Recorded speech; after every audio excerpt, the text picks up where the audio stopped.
Today we're making the Shut the F Up sandwich, which is a great sandwich to make for anyone with an out-of-control pie hole. You suck at cooking, yeah, you totally suck. The first and most important component of this sandwich is steak. I'm using ribeye steak, and we'll start by patting that down like a good boy, then seasoning with salt and pepper. Some professional chefs think it's best to take the cover off the grinder before seasoning, but that's just an elitist 5-star chef thing, and it really comes down to personal preference. I've got my piping hot pan with piping hot oil, which is great because this sandwich will be able to go down anyone's pipe hole to help them pipe down. If you make it good enough, it might even help you to lay some pipe, because you'll have the strength and energy to dig those trenches and get that pipe into the ground. I'm gonna get a sear going on one side for a few minutes, then give it a flip and add in some butter and some rosemary. I'm basting the steak so it'll taste better encased with this rosemary paste, but don't race or it'll splash your face and that'll feel bad like mace, so go at a reasonable pace, leaving no feasible trace of that butter baste anywhere but the cast iron case. The reason we add butter is not for flavor, but to help gum up that throat hole so that it will help restrict the passage of air when you feed it to someone whose words make your ears hurt. And we'll let that rest, hopefully in the same way that this sandwich will force their larynx to rest. Then we'll slice it up into whatever thickness of pieces you feel like cramming into your face hole. I'm going with this exact thickness because I didn't really think about it and I've never made this sandwich before. The T in the Shut the F Up sandwich stands for Tabasco, the tingling numbness of which is bound to slow down any flap trapper at least for a moment by generating mucus, which makes pronunciation more difficult. We're adding mayo to this, especially for the thickness, which adds another layer of vocal chamber challenge. The F in the Shut the F Up sandwich stands for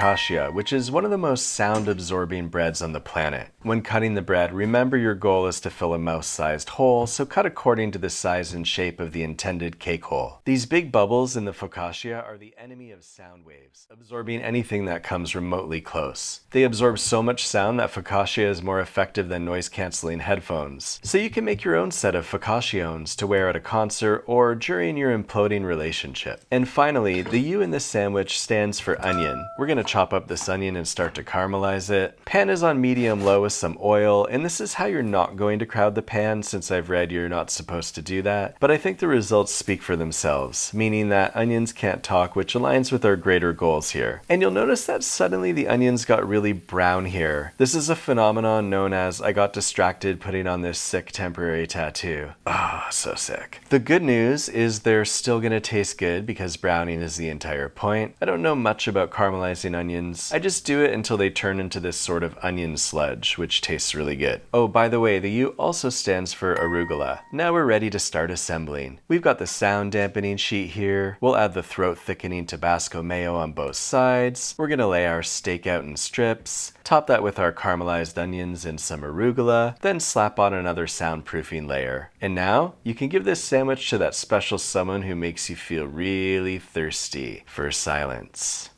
Oh babe, we don't have to talk. It's getting really close to shut the fuck up o'clock. We're getting hungry.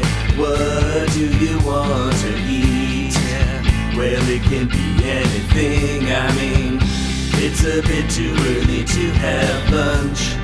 How about I make you an exceptional brunch?